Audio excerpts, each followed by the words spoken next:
My new boyfriend will be a better father to our son than such a loser like you, she said. So I fought for and won full custody. Now she sees him every other weekend while I'm planning his college fund. Hey viewers, before we move on to the video, please make sure to subscribe to the channel and hit the like button if you want to see more stories like this. Thanks. The best sound in the world is a 4-year-old's laugh. It's this pure, unfiltered burst of joy that can erase a 12-hour shift, a bad day, the whole damn world. I was hearing it now, as Leo zoomed his stegosaurus along the edge of the bathtub, making roaring sounds that were more squeak than roar. And then the T-Rex comes, I narrated, lowering my voice. But Steggy is too smart. He hides in the forest. Leo's eyes went wide with mock terror. The forest is the bubbles, Daddy. Exactly. The T-Rex can't see him in the bubbles. This was our ritual. Bath, books, bed. I handled the nights I wasn't on a late shift. It was the non-negotiable part of my day, the anchor point. My hands, still calloused and grimy from a day fitting pipes and hauling equipment, looked comically large and rough next to his small, smooth back as I washed him. It was a contrast I never failed to notice. My job was to build and maintain. My purpose was right here in this tub. From the doorway, a voice, sharp and clipped. Are you almost done? It's getting late.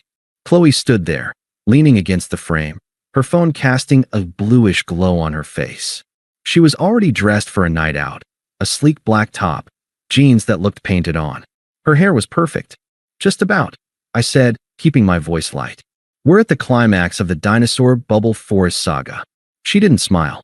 Her eyes flicked from me to Leo and back to her screen. Mark got us reservations at Verve at 9. It's impossible to get into. I need to finish my makeup.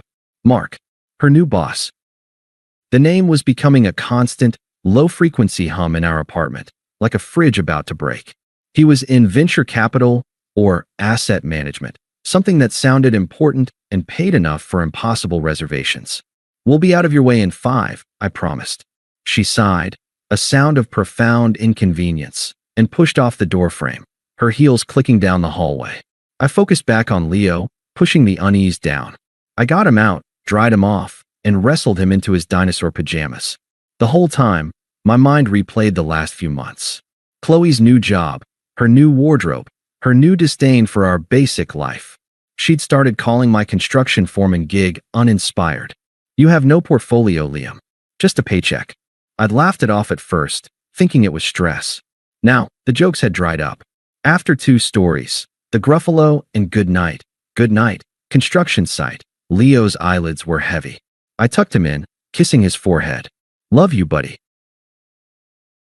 Love you, Daddy, he murmured, already half in a dream. I closed his door softly, the warmth of the moment evaporating as I stepped into the living room. Qley was by the mirror, applying a final coat of lipstick. The apartment felt different when she was like this, charged with a nervous, impatient energy. You look nice, I offered, because it was true, and because it was what you were supposed to say to your wife. It's a nice place, she replied, not looking at me. Mark says it's where the city's real movers go. She slipped her phone into her clutch. There's leftover pasta for you. I'll be late. And then she was gone, the door clicking shut, leaving me in the sudden, heavy silence. The next day was my Saturday with Leo. My favorite day. We were going to the Science Museum, then the park. I arrived at his daycare center at 4 p.m. sharp, still in my work clothes, a little dust on my boots. I pushed the door open, the familiar smell of crayons and disinfectant hitting me. And then I froze. There, in the bright, chaotic hallway, was Qley. And next to her, a man in a tailored navy blue coat, Mark. But that wasn't what stopped the air in my lungs. It was the fact that Leo was holding Mark's hand. And Qley was smiling, a genuine, easy smile I hadn't seen directed at me in months, as she adjusted the collar on Leo's little jacket. They looked like a unit, a family. My feet felt rooted to the linoleum. I watched as Mark said something to Leo, and Leo looked up at him, not with suspicion, but with a child's open curiosity. A cold knot tightened in my stomach. This wasn't a business dinner. This was a pickup. Qley's eyes lifted and met mine. The smile vanished from her face, replaced by a flicker of surprise, then something harder, defiance. She said something to Mark, who turned to look at me. His expression was one of mild, arrogant appraisal. He didn't let go of Leo's hand. I walked over, the noise of the daycare fading into a dull roar in my ears. "Liam," Qley said, her voice tight. "You're early." "I'm on time," I said, my voice quieter than I intended. My eyes were locked on Leo. "Hey, buddy. Ready to see some dinosaurs?" Leo looked between us, sensing the tension. "Mark says he knows where there's a real T-Rex skeleton." My gaze shifted to Mark. "That's great." I then looked back at Qley. "I'll take him from here." Mark finally released Leo's hand, a slow, deliberate motion. "No problem," he said, his voice smooth, condescending. "He's a great kid." The car ride home was silent. Leo chattered in the back about his day, oblivious. I watched Qley's car in my rearview mirror, following us all the way back to the apartment we shared. The pretense was over.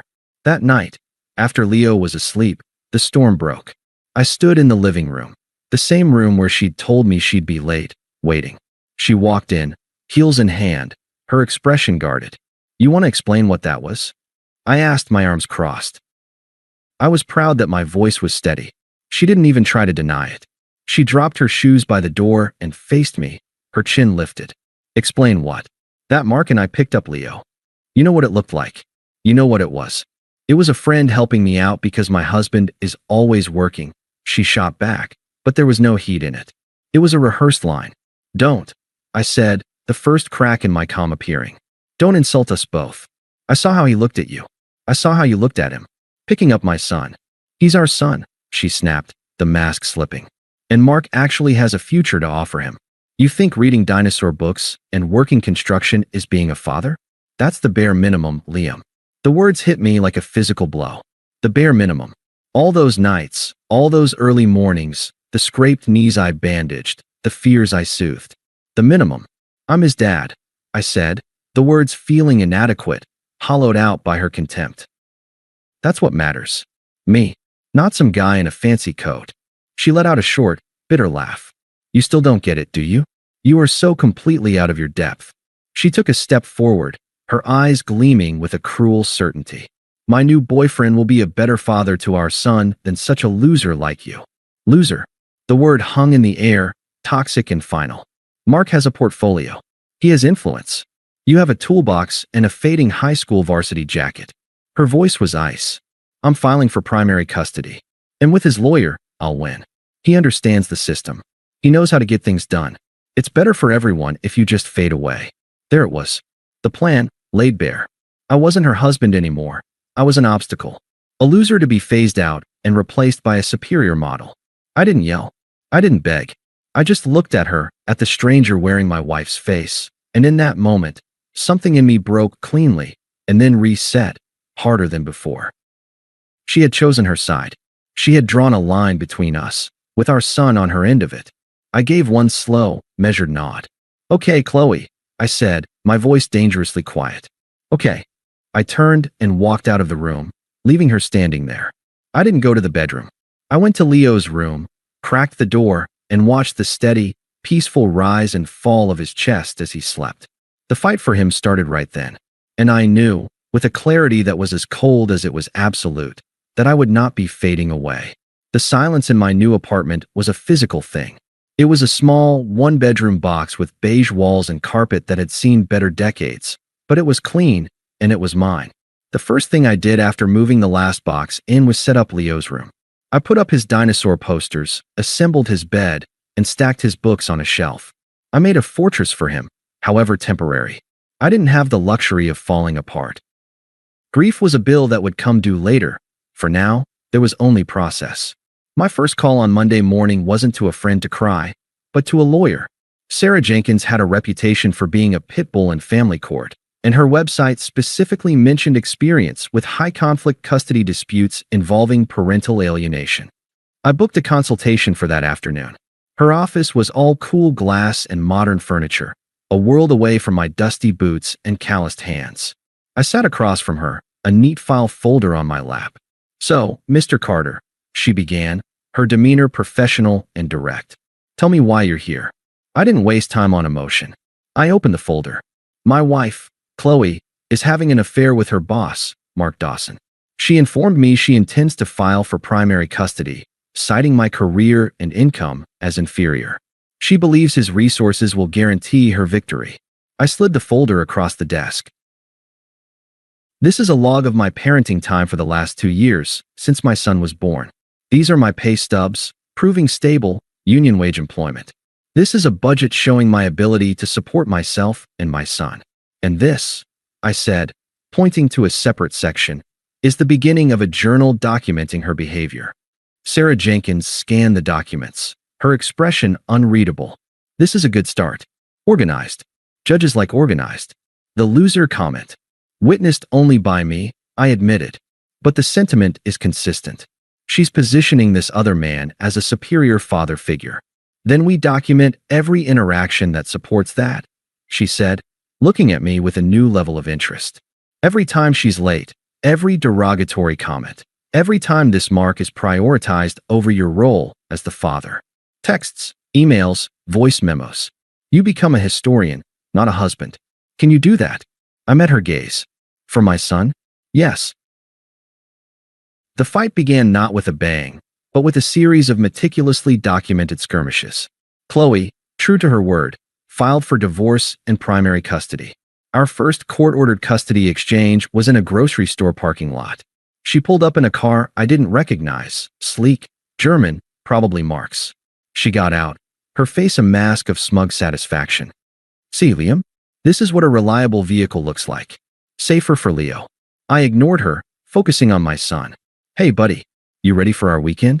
We're building a fortress. Leo cheered as I buckled him into the car seat I'd installed in my dependable, paid-off truck. Qley leaned in, her voice a low hiss. You can't give him what I can. Mark's taking us to his lake house next weekend. You should just agree to my terms. Save us all the legal fees you can't afford. I finished securing Leo and straightened up. My lawyer has your lawyer's email. Have a good weekend, Qley. I didn't wait for a response. I got in my truck and drove away, my heart hammering against my ribs not from anger, but from the effort of control. In the rearview mirror, I saw her standing there, stunned by my silence. The journal became my Bible. It was a simple, black-covered notebook. October 12th. Qley 25 minutes late for pickup. Said she was in a meeting with Mark. Leo was anxious. October 19th. Text from Qley. Mark got Leo tickets to the monster truck show. Something you'd never think to do. October 25th. Voicemail from Qley. I need to switch weekends. Mark has a charity gala, and I need to be there. It's important for his image. I declined. Stuck to the schedule. November 5th. Picked up Leo. He said, Mommy and Mark were yelling. He said a bad word. Added to log. I was a black hole, absorbing all her negativity and logistical warfare and giving nothing back. No anger, no pleas, just the immutable facts of the parenting plan and the quiet hum of my documentation. The emotional middle came on a random Tuesday night. Leo was with his mother. My apartment was too quiet. I sat on my sofa, the black journal on the coffee table, and I allowed myself, for just a moment, to feel the weight of it. The unfairness was a lead blanket. I had done everything I was supposed to do. I worked hard, I loved my family, I was faithful, and it had meant nothing. I looked at a photo on my phone of Leo and me at the park, his face smeared with ice cream, and the loneliness was a physical ache. This wasn't weakness. This was the fuel. I closed the photo, picked up the journal, and made another entry. The feeling passed. The mission remained. The first crack appeared about 3 months in. I was dropping Leo off after our weekend. As I unbuckled him, he looked up at me, his little brow furrowed. Daddy? Is Mark mad at me? My blood went cold. I kept my voice casual. Why would you think that, buddy? He yelled when I spilled my apple juice on the new chair. He said I was a clumsy little mess. Leo's lower lip trembled slightly. Mommy told him to stop, but he was still loud. I hugged him tight, my jaw clenched so hard it hurt. You are not a mess, Leo. You are a wonderful boy. Accidents happen. I added the incident to the journal, word for word, with the date and time. It was no longer just about disrespect towards me. It was about the environment she was subjecting him to. The text from Qley began to shift. The smugness was now layered with a brittle tension. Qley, we need to talk about the schedule. Mark's work is very demanding and your rigidity is causing problems. Me, the schedule is set by the court. We can discuss modifications through our lawyers. Qley, You're being deliberately difficult. You've always been so small. I didn't respond. A week later, she was 15 minutes late for a pickup. When she arrived, she was alone, her eyes red-rimmed. The fancy German car was gone. She was driving her old sedan. "Where's Leo's car seat?" I asked calmly. "It's in Mark's car," she snapped, then seemed to deflate. We had a fight. I simply went inside, retrieved the spare car seat I'd bought, and installed it in her car without a word. My silence was clearly unnerving her more than any argument would have. The karma hit in stages, each piece reported to me by a suddenly chatty mutual friend or, more tellingly, revealed in Qley's increasingly unhinged communications. The first was the breakup. Mark, it turned out, had enjoyed the fantasy of playing house with a ready-made family about as much as he enjoyed a long-term lease. The reality of parenting, the mess, the noise, the responsibility, was a buzzkill. He broke it off with her over a business lunch, telling her, according to our mutual friend, "This was fun, Qley, but I never signed up to be a stepdad. It's bad for my brand." The second stage was the financial collapse. Without Mark subsidizing her life, the expensive apartment, the car payments, and her lawyer's retainer became anchors dragging her down. The texts became desperate. "Qley, Liam, we need to talk. I'm under a lot of stress. He just left. I don't know what to do. Qley, this is all your fault. If you had just been more ambitious, none of this would have happened. Qley, my lawyer is dropping me. I can't afford him. You win, okay? You win. Can we just talk like adults?" The climax came on a rainy Thursday. She was supposed to pick up Leo at 6 p.m. from my apartment. By 6:45, there was no sign of her. Leo was getting anxious. At 7:10, my phone rang. It was her. Her voice was slurred, thick with tears and something else. "Wine, probably. I can't do it. I can't come. You keep him. Qley, where are you? Are you safe to drive?" A harsh, broken laugh. "What do you care? He's your son, right? You're the great father. You have him. I'm done." There was a sound of glass breaking in the background. "He said I was a burden. He said you were a loser, but you're so calm. It's disgusting." I hit the record button on my phone. "Qley, I need you to tell me you are formally relinquishing your pickup tonight for the safety of our son."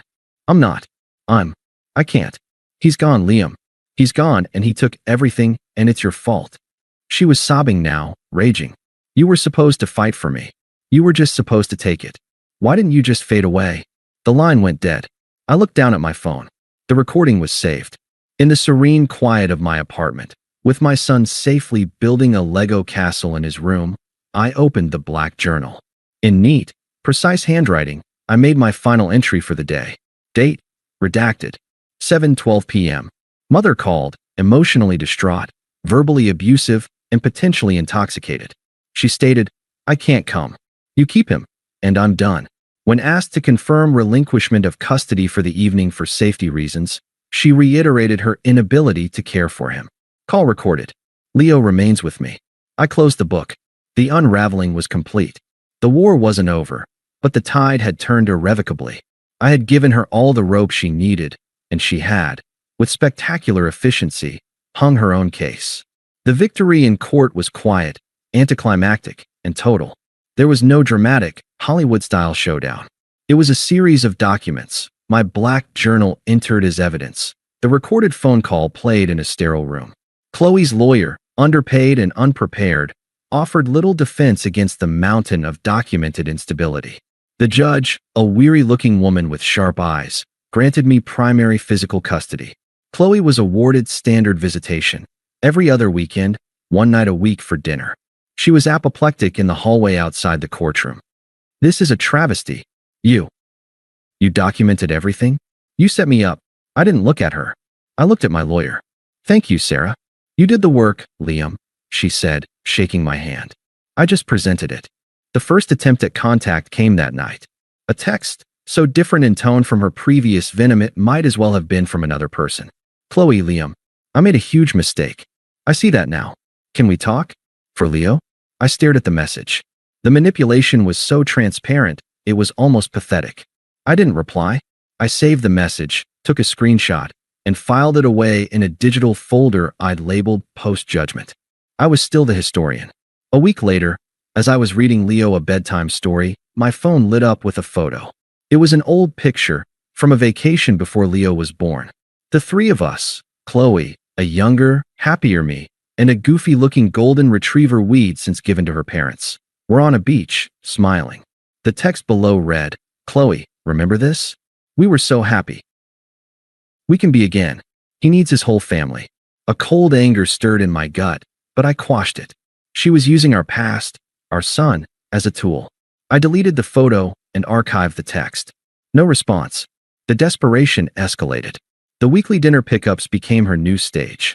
She'd show up looking increasingly haggard, the expensive clothes replaced by discount store bargains.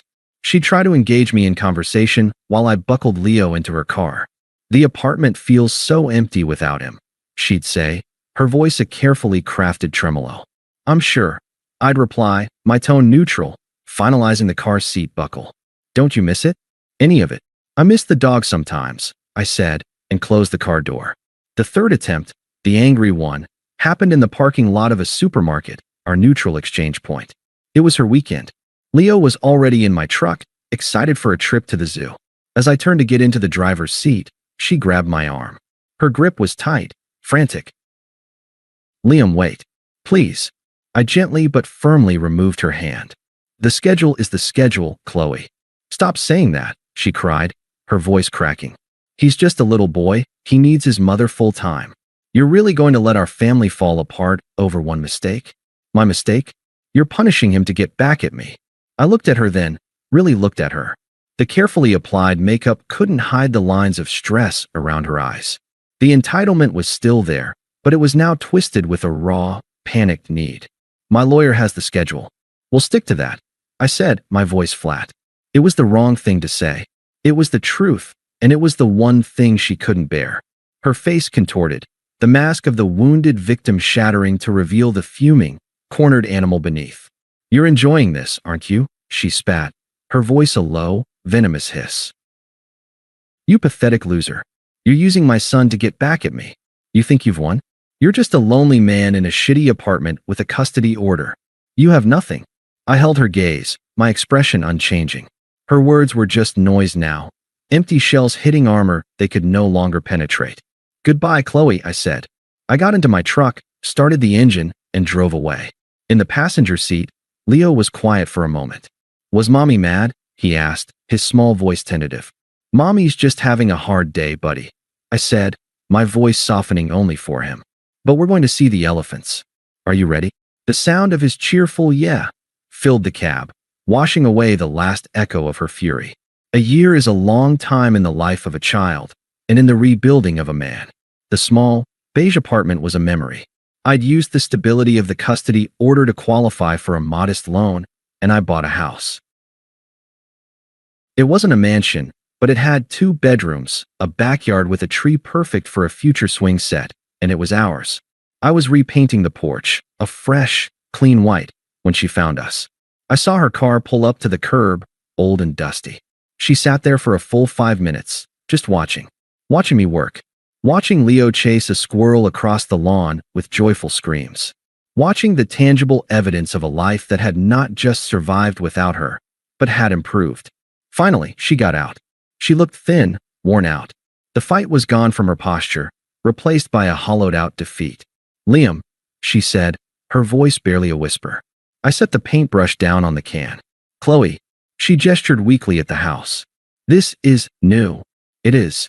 She wrapped her arms around herself, though the day was warm. "I got your address from the court papers." She took a shaky breath. "Liam, please. You won. You have him most of the time. Can't we just be a family again?" "I'm sorry for what I said. All of it. I was stupid. I was blind." She was begging. Truly, honestly begging. This was the moment a part of me had once fantasized about. The moment of total surrender. But the fantasy had died, replaced by a quiet, profound contentment.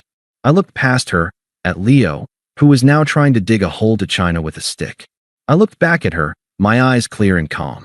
"Qley, you were right about one thing," I said, my voice even and firm. A flicker of hope ignited in her eyes. "What?" "It is better for everyone if one of us fades away." The hope died instantly, replaced by confusion, then dawning horror. But you were wrong about which one. I continued, my gaze unwavering. Leo is safe. He's loved. He's thriving here. He has a home. That's all that matters now. Your relevance in my life ended the moment you chose to use our son as a weapon.